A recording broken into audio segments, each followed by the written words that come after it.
Olá, sejam bem-vindos. Hoje estamos com um novo tema, que é o acidente de trabalho.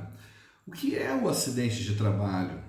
O acidente de trabalho é aquele que ocorre no trabalho, quando a pessoa está trabalhando, ou dentro da empresa, ou fora da empresa, a serviço da empresa, e também aquele que ocorre no trajeto em que o empregado vai do trabalho para casa ou da casa para o trabalho.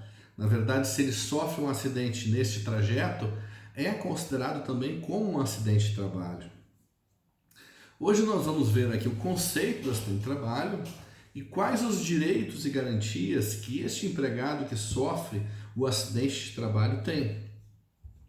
Uma delas é a estabilidade no emprego. Se o empregado sofre acidente de trabalho, ele tem estabilidade de 1 ano no emprego. Ele não pode ser demitido pelo período de 1 ano a contar do retorno do afastamento previdenciário. Por quê?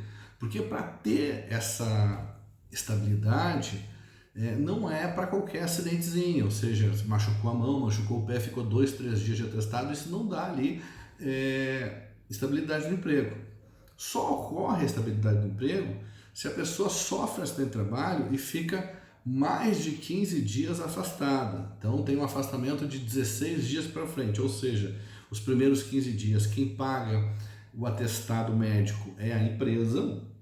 Do 16º dia para frente, aí ele é encaminhado para o INSS, faz a perícia lá no INSS e recebe do 16º dia para frente pelo INSS, tem um afastamento previdenciário, ou seja, o requisito para que tenha estabilidade é mais de 15 dias de afastamento de atestado médico. Ah, mas se ele ficou 5 dias, voltou e depois ficou mais 12 dias. Se for para o mesmo motivo, se for a mesma lesão, o mesmo motivo, vai somar esses 5 dias mais os 12 dias, vai dar 17, já é o suficiente para caracterizar a questão da estabilidade do emprego. A estabilidade é dada no acidente que ocorre na empresa, como também no acidente que ocorre no trajeto, se ele está indo para casa ou se ele está voltando da casa do trabalho.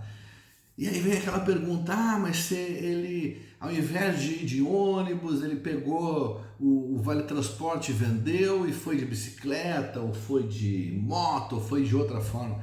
Isso é irrelevante, não importa a forma que o empregado vá para casa, ou a forma que ele vai para o trabalho, pode ser de cavalo, pode ser de moto, pode ser de bicicleta, pode ser de helicóptero. Se ele sofrer um acidente nesse trajeto, é sim um acidente de trabalho e ele tem sim a estabilidade no emprego se ficar acima de 15 dias afastado por licença médica. Claro, tem que ter o devido atestado médico, né? Bom, o que pode ser considerado acidente de trabalho? O empregado está na empresa, cortou o dedo, amputou um dedo, amputou uma perna, amputou um braço, furou um olho, ficou cego do olho, ficou surdo, né? Qualquer tipo de lesão física que tenha nexo de causalidade com a atividade laborativa, ou seja, tem anexo com o trabalho. Por exemplo, ele trabalha num lugar muito barulhento, com picaretas, barulhos, etc., e não tem lá aquela proteção auricular. Tem uma diminuição da audição, acidente de trabalho, né, pela diminuição da audição. Ele trabalha com movimentos repetitivos, picareta, pedreiro, com o braço, com a perna, e acaba fazendo uma lesão por movimentos repetitivos, a famosa LER, né? Tem a LER e tem a DORT, que são as lesões por esforço repetitivo. Também são acidente de trabalho. Caiu num buraco na empresa, caiu no andaime. E também, né, se você é agredido no seu trabalho, se por acaso estão roubando a sua empresa, você leva um tiro, isso tudo é considerado como acidente de trabalho. Qualquer tipo de lesão que você sofra no seu trabalho física, que cause uma lesão física, ela será considerada como acidente de trabalho, sim. E aí vem a pergunta, o empregado tem direito à indenização? Depende, nós temos as teorias da culpa, né? O dolo, né? A imprudência, a negligência e a imperícia com relação à culpa ou dolo. Nós temos as teorias objetiva e teoria subjetiva. Teoria objetiva, a empresa, sempre que ocorre um acidente de trabalho, a empresa tem que pagar. Teoria subjetiva, tem que se avaliar. imprudência, negligência e imperícia, para ver o grau de culpabilidade da empresa. Porque existe uma diferença. Às vezes o empregado está lá em cima na obra, está deprimido, está triste, brigou com a namorada, se joga lá de cima, suicida, morre. Isso não é culpa da empresa, né? A empresa não vai precisar pagar uma indenização nesse caso, porque não houve culpa nenhuma empresa, foi um ato exclusivo do empregado. Agora o empregado está lá, tem um defeito na máquina, no equipamento, no andaime, ele cai, quebra uma perna, quebra um braço, fica cego, fica surdo, tem uma lesão, tem um corte, ocorre qualquer tipo de lesão, é o acidente de trabalho, né? E nós podemos considerar também como acidente de trabalho doenças psicológicas que tenham a ver com a atividade laborativa, ou seja, pessoas que sofrem assédio no trabalho, que sofrem dano moral no trabalho, perseguição no trabalho, agressões psicológicas no trabalho. Isso pode gerar uma doença psicológica, uma doença de nível psicológica, que essa pessoa pode ficar afastada do trabalho por meio de um atestado psiquiátrico, recebendo benefício previdenciário e também reconhecer isso como um acidente de trabalho e receber a indenização devida. Qual a indenização devida no caso de acidente de trabalho? Nós temos aí a indenização material e a indenização moral, né? Qual a indenização material? Se você sofreu uma perda de capacidade laborativa, se você perdeu um dedo, um braço, uma mão, lesionou a coluna, ficou cego, você teve uma perda, né, física permanente para o resto da vida. Por esta perda física, você vai ser indenizado. Qual o valor da indenização? Depende. Você vai ser avaliado por um médico perito judicial, esse médico perito judicial vai fazer o laudo, e o laudo vai verificar qual o percentual da capacidade laborativa que foi reduzida. E dentro deste laudo médico é que o juiz vai ter subsídios para arbitrar a indenização material pelo acidente de trabalho, que também é medida pelo valor da remuneração, pela idade e pela expectativa de vida, e também pelo potencial econômico da empresa, né? Existem vários fatores que vão ser avaliados no caso da indenização por acidente de trabalho.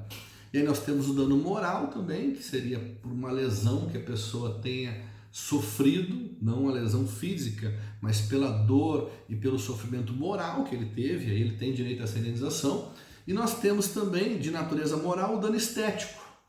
Se você ficar com uma cicatriz, um corte no rosto, um corte visível, por exemplo, se você teve uma amputação, se você teve qualquer tipo de lesão que altere a sua estética, você pode receber também uma indenização pelo dano estético, né? Então, resumindo aqui, quem sofre acidente de trabalho, que tem anexo de causalidade com o trabalho, tem direito à estabilidade no emprego de um ano, se ele tiver mais de 15 dias de atestado, tem direito à indenização material pela perda de capacidade laborativa e tem direito à indenização moral pelo sofrimento e ainda uma indenização por dano estético, dependendo da gravidade da lesão. Estas são as indenizações por acidente de trabalho. Mas vamos lembrar bem que existem alguns casos que não são passíveis de indenização. Se você tiver, por exemplo, uma doença que é genética, que não vem do trabalho, você não pode aliar aquilo como acidente de trabalho. Se você tem, por exemplo, diabetes, hipertensão, problemas que venham já de forma hereditária, isso não é acidente de trabalho. As doenças pré-existentes, elas não podem ser consideradas como acidente de trabalho. Porém, nós temos que lembrar também, se você tiver um agravamento de uma doença em função do seu trabalho, pode sim ocorrer um acidente de trabalho, como por exemplo, teve um caso de um processo, né, que o rapaz tinha problema de paralisia, ele não tinha total movimento das pernas, ele se movimentava com dificuldade, ele foi contratado já como deficiente, nas vagas de deficiente, já com esse problema motor, não é? E botaram ele para carregar coisas pesadas e forçar essa perna que tinha problema. O que aconteceu? Houve um agravamento até que chegou a um ponto que ele não andava mais, foi hospitalizado e teve um problema sério de coluna e de perna. Isso foi sim um acidente de trabalho. Por quê? Não pela paralisia que ele já tinha, mas pela lesão causada do agravamento do trabalho que lhe foi dado. Então, o agravamento das doenças pode sim ser considerado como um acidente de trabalho também, tá bem? Além da perícia médica, nós temos também a perícia na máquina, em qual o engenheiro, o perito pode verificar se houve ali algum problema com a máquina e a máquina não tinha dispositivo de segurança, por isso que a máquina emperrou na hora do movimento, a máquina pode ter causado uma amputação no braço, na perna, pode ter segurado o empregado, pode ter feito o empregado cair. Então isso tudo pode ser verificado pelo perito engenheiro. Ele pode fazer a perícia no local da obra também, na máquina no local da obra, para verificar o andame, verificar as escadas, verificar o piso, para ver se tem alguma diferença. Gente, façam a inscrição no meu canal, é totalmente gratuito. Cliquem no sininho para receber os novos vídeos. Espero que vocês tenham gostado do assunto acidente de trabalho. Se tiverem dúvidas, escrevam aí. E em breve teremos novos vídeos com outros assuntos interessantes. Um beijo e um abraço a todos.